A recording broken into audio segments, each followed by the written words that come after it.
Hey guys, we need to talk about Colin Cowherd and why he is wrong about the Bears head coaching search. I like Colin, but he was off base on who he believes should be the next Bears head coach and why he believes it. Yesterday on his show, The Herd, he reacted to a report from Dan McNeil, former Score host, about the 4 potential targets that the Bears are looking at for their next head coach. That would be Joe Brady, the offensive coordinator from Buffalo, my guy Ben Johnson, OC in Detroit, Brian Flores, defensive coordinator in Minnesota, and Mike Vrabel, the former head coach of the Tennessee Titans. Now, let me first tell you that Colin Cowherd does not like at all the idea of a first-time head coach being the guy in Chicago. So he wipes out Joe Brady and my guy Ben Johnson, and he's going to tell you who he believes should get the job and why. Let's take a listen. If you're aggressive, and Brian Flores is a hyper-aggressive guy, but he deserves a second job. He is a really good coach. He would be my 1A. But my 1 would be Mike Vrabel because he's been a head coach for 6 years. He's been part of a dynasty. He got to a conference championship with Ryan Tannehill. And most of all, he is a culture changer. And I talked about this yesterday. If you look at organizations that were really a mess, like the Chargers with Brandon Staley, the Lions forever, it wasn't just guys who were schemers. It was culture changers. Jim Harbaugh has changed the way we think about the Chargers. Dan Campbell, the biting kneecap stuff, he's not a scheme expert. What he is a culture changer. And I think that matters. When Green Bay was looking for a coach, I'll never forget this. I got a call on Matt LaFleur. And I called around and I said, what do you know about Matt LaFleur? And the question was, well, McVay, Shanahan and LaFleur are tight. McVay's the culture guy. Handsome, walks into a big, lot of confidence. He's the culture changer. And he did that to the Rams literally in 2 weeks. Whereas LaFleur was really good with schemes, could develop into a big presence. But Green Bay wasn't a mess.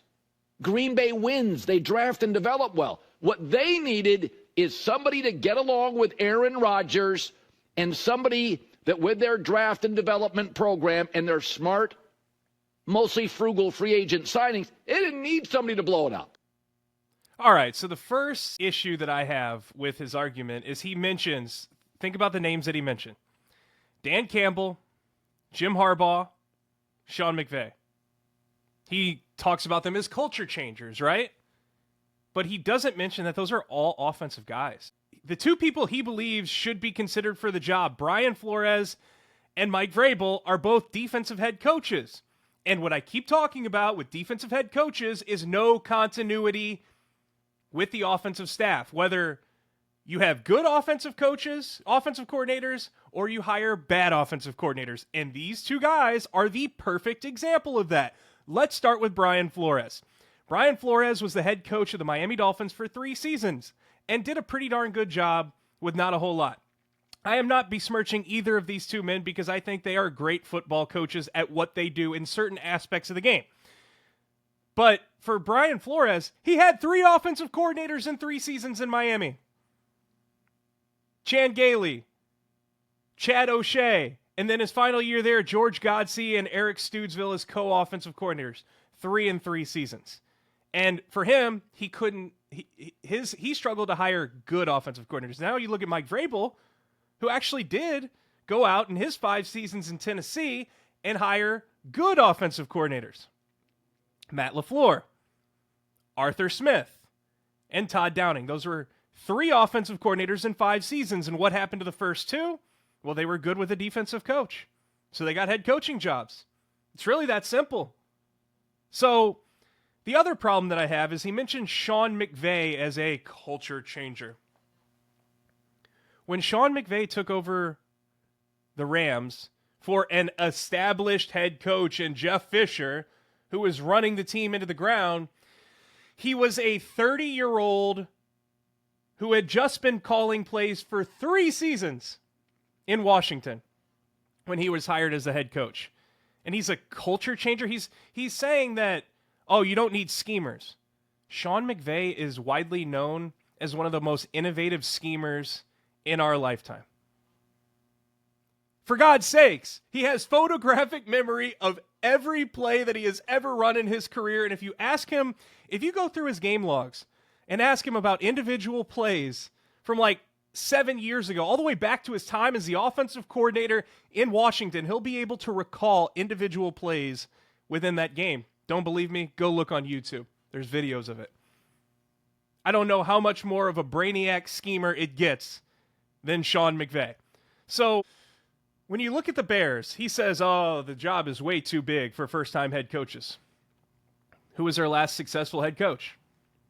Lovie Smith, a first-time head coach. When you need a culture-changing ass kicker, you need somebody that's going to come in and scream at people and command respect. I'm not saying that Lovie Smith didn't command respect and wasn't respected. That is not what I'm saying. But the ass kicker thing, the guy doesn't even swear. I've sweared more on this podcast in 5 videos than Lovie Smith did in his entire time at Hallis Hall. I don't know that to be a fact, but based on reports of people who were in the building at that time, I don't think it's far off either. So now we get to the pay, the brass tacks. Ben Johnson is asking for about $15 million per year, which a lot of people around the league, oh my gosh, that's an astronomical number. The Bears are paying their off-ball linebacker, who's been very disappointing so far, Tremaine Edmonds, over $18 million a year. Would you pay $3 million less per year for a premium head coach? And look, there is no guarantee that this works out. All I'm saying is that in the past, whether it was Mark Trestman or Matt Nagy or John Fox, the Bears have never hired a top-of-the-market head coach. Like I said, no guarantee it works out, but why don't you try it? They've never tried it. See if hiring the top-level candidate who's done great work with Jared Goff. Here, let me give you a quote from Jared Goff right now.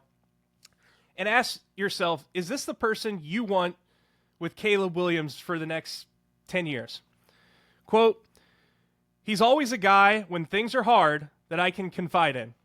Sometimes he has no answer. He sits there and listens to me. And that's the end of it. Sometimes he gives me a little bit of help, but mostly he was just a good resource of knowledge and somebody I could rely on.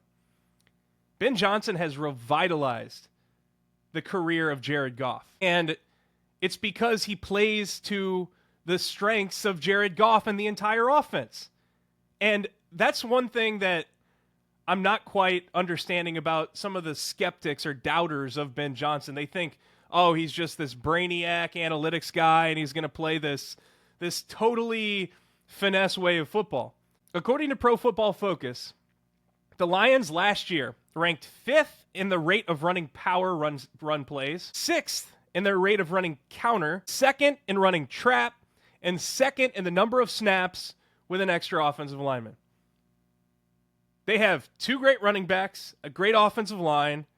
Does he look like he's playing finesse football? No, he's adaptable. He knows what wins in this league. And the other thing, the idea that, oh, well, he's young and he may not command the room. Like, you need somebody to command the room.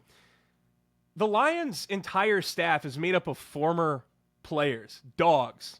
Like, it's a tight-knit fraternity of former players. Dan Campbell played over a decade in the league as a blocking tight end. You know the level of toughness it takes to play that long in the league. Aaron Glenn, Deuce Staley, and Hank Fraley.